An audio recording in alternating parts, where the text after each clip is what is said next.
नमस्कार मित्रों, मैं इंदर कुक्कड़ और आप देख रहे हैं MW न्यूज़ मुखर वक्ता। जैसा कि हम जानते हैं कि इलाके में लगभग सभी ग्राम सेवा सहकारी समितियों के चुनाव संपन्न हो चुके हैं। हम आपको अनेक अध्यक्षों से उपाध्यक्षों से रूबरू करवाते हैं। इसी क्रम में आज हम बात करेंगे मानकसर ग्राम सेवा सहकारी समिति के नवनिर्वाचित अध्यक्ष बृजलाल जी कड़वासरा, जिनको एरिया में नेताजी के नाम से जाना और पहचाना जाता है। इनसे जानेंगे इनके बारे में, इन्हीं की जुबानी कि कैसे बने वो अध्यक्ष और क्या करवाएंगे काम। तो सबसे पहले अध्यक्ष जी, आपका बहुत बहुत स्वागत है हमारे चैनल में। धन्यवाद। सबसे पहले अध्यक्ष जी, आपको अध्यक्ष बनने पर बहुत बहुत बधाई और शुभकामनाएं। आपको भी बधाई हो, शुभकामनाएं हो। तो सबसे पहले तो अध्यक्ष जी, आप ये बताओ कि जो आपकी मानकसर ग्राम सेवा सहकारी समिति है, इसके आप अध्यक्ष नियुक्त हो चुके हैं, तो आपकी चुनावी प्रक्रिया किस तरह से रही और किस तरह से आप अध्यक्ष बने, इसके बारे में थोड़ा विस्तार से बताएं। हमारे गांव में जो चुनाव प्रक्रिया थी, तो सहकारी विभाग का एक नियम था, अभी 12 वार्ड बनाए गए थे, 12 में चुनाव की घोषणा हुई और शांतिप्रिय माहौल था। हमारा गांव एक समान है, सारा एक साथ थे, एक परिवार के हैं, कोई इतना विवाद भी नहीं था। हमारे यहाँ सर्वसम्मति भी चल रही थी, साथ में चुनाव की भी प्रक्रिया चल रही थी। तो आखिर में 2 वार्डों में तो हमारा चुनाव हुआ और 8 हमारे निर्विरोध बने और 2 में चुनाव नहीं हुए क्योंकि उम्मीदवार नहीं थे। गवर्नमेंट की वो नियम जो थे वो अड़े आ रहे थे, तो 10 में ही चुनाव हुआ है। एक ऐसी सीट हमारी खाली रह गई थी और फिर जो 10 बन गए उनमें मुझे निर्विरोध बनाया गया, सर्वसम्मति से बनाया गया है मुझे अध्यक्ष। और हमारे उपाध्यक्ष महावीर जी गोदारा, उसे भी सर्वसम्मति से उपाध्यक्ष बनाया गया था। ठीक है। हाँ, तो बात करेंगे मानकसर ग्राम सेवा सहकारी समिति की। वर्तमान में इस समिति की, जैसे अब नई समिति है, इसकी वर्तमान में कैसी कंडीशन है और इसके बारे में आप क्या कहना चाहेंगे? हमारी जो ये नई बनी हुई है, एक तो कुछ समस्याएं तो है, गोदाम भी बना हुआ है और भी है। एक तो हमारे यहाँ जो रण है ना, वो बहुत कम है। अगर उसको रण को बढ़ाया जाए तो फ़ायदा हो किसानों को।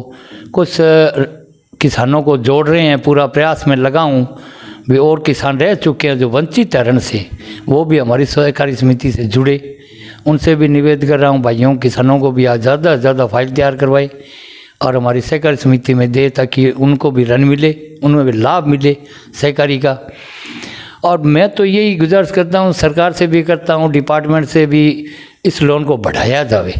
जब ऋण बढ़ेगा तभी आय शुरू होगी सहकारी समिति। हमारी एक छोटी सहकारी समिति है, उसमें इतनी आय है नहीं।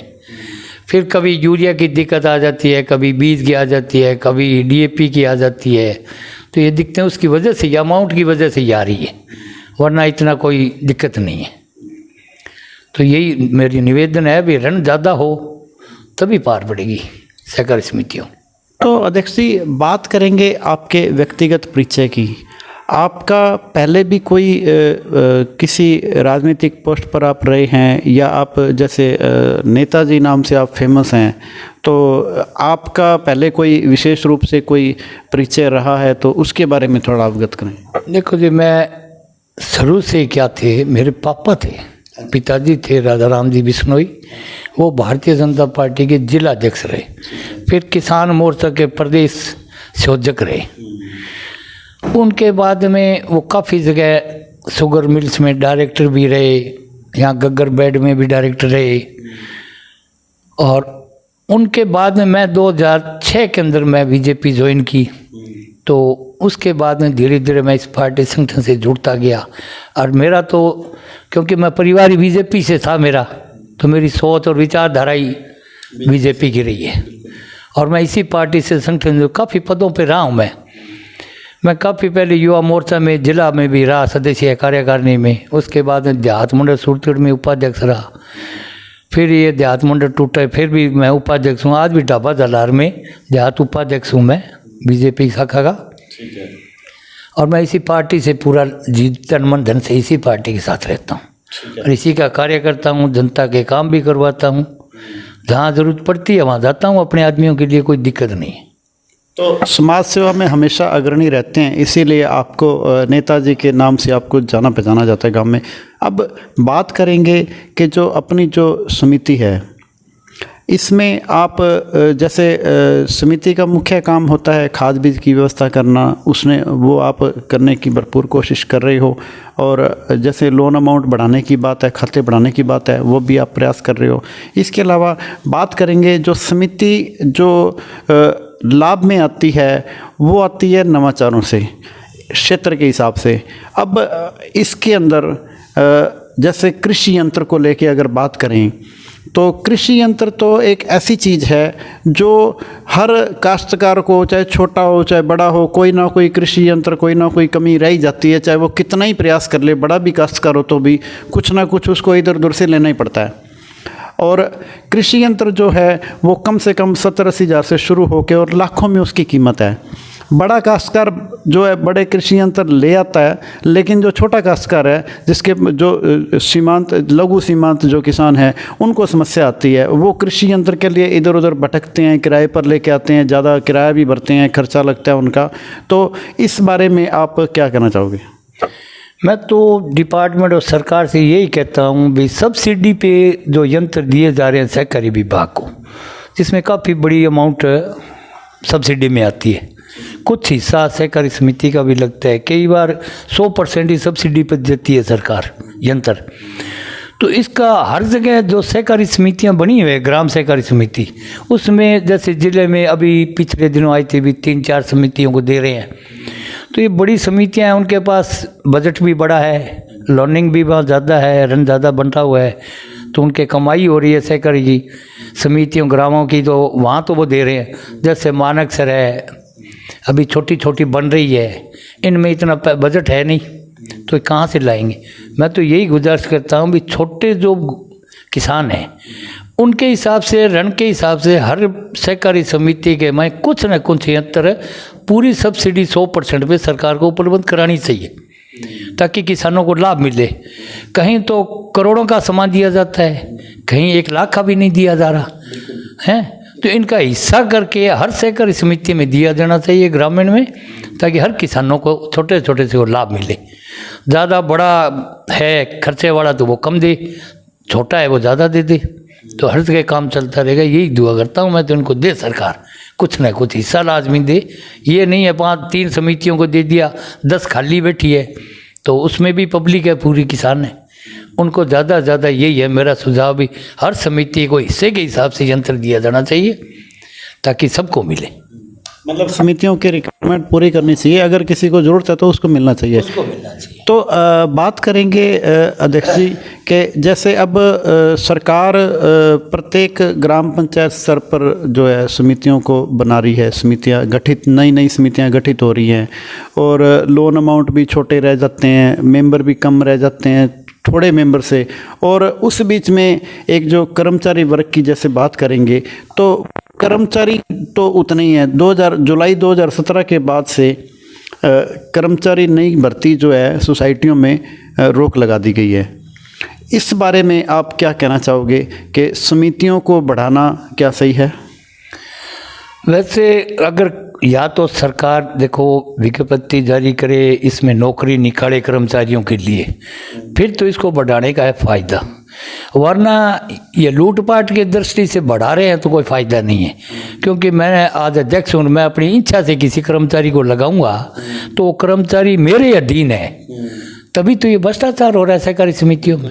अगर सरकार से चयनित होके आएगा तो वो अध्यक्ष के कहने से काम जरूर करेगा, मगर भ्रष्टाचार में वो ज़्यादा नहीं है तो 80% तो ईमानदारी देगा ही देगा, 20% बदमाश होगा। तो अब तो ये सारा ही सारा गड़बड़ घोटाला हो रहा है।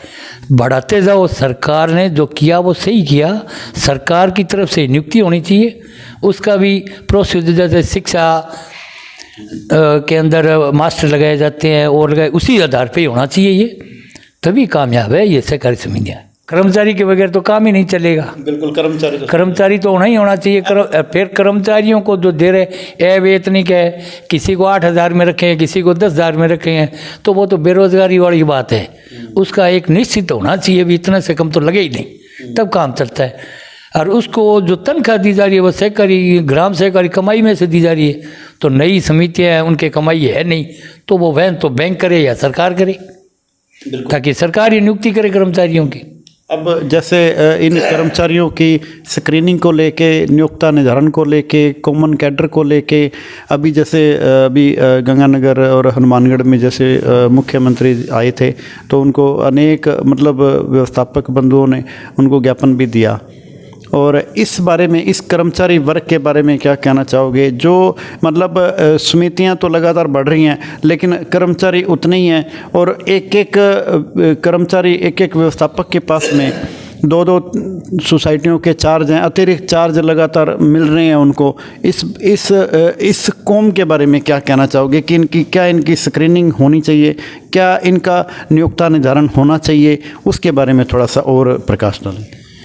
मैं तो यही कहना चाहता हूँ भाई साहब, जिस कर्मचारी को कम से कम 6 साल भी लगा हुआ हो गया सहकारी समिति में, तो उसने अपना उसको रोज़गार समझा है, तो उस रोज़गार से अगर उस हटाया जाएगा, आज दूसरा कोई व्यक्ति आता है तो वो बेरोज़गार हो गया, और बेरोज़गार वाला आया है वो भी रोज़गार नहीं है उसकी क्या गारंटी है 6 साल बाद में आप उसको हटा देंगे?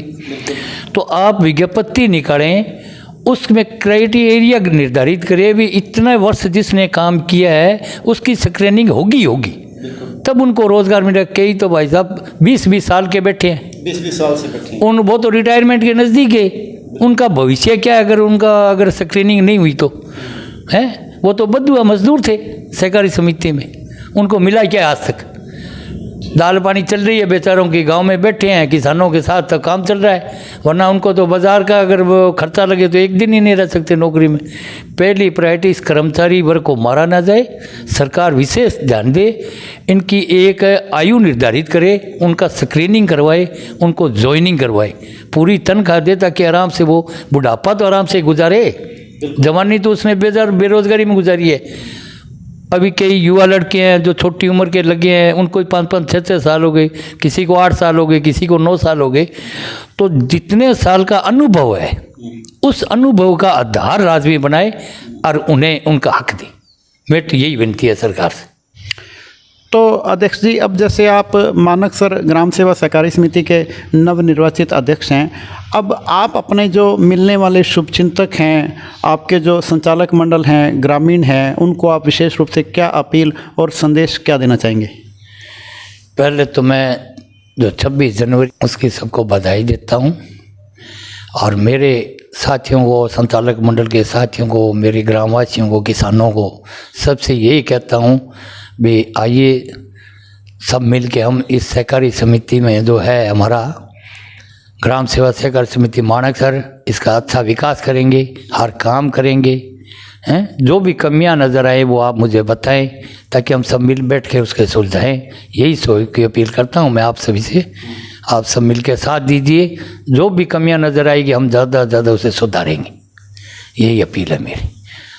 ठीक है जी, तो ये हैं मानकसर ग्राम सेवा सहकारी समिति के नवनिर्वाचित अध्यक्ष बृजलाल जी कड़वासरा, जिन्होंने गणतंत्र दिवस की बधाई और शुभकामनाएं देते हुए समस्त ग्रामीणों से अपील की है कि ये जो मानकसर ग्राम सेवा सहकारी समिति है, गांव की एक बहुत ही मुख्य संस्था है। चुनावी जो पीरियड होता है, राजनीतिक जो खींचतान होती है, वो चुनावी समय पर होती है। किसी भी तरह का किसी से भी कोई राजनीतिक द्वेष भावना न तो अब है और ना ही आगे रहेगी। समस्त ग्रामीणों के समिति से संबंधित कोई भी काम हो उनसे आके संपर्क कर सकता है और वो बिना किसी भेदभाव के सबके काम करवाएंगे। और समिति को आगे बढ़ाने के लिए समस्त ग्रामीणों का सहयोग भी भरपूर आवश्यक है। तो ठीक है जी, MW न्यूज़ मुख्य वक्ता में समय देने के लिए बहुत बहुत धन्यवाद।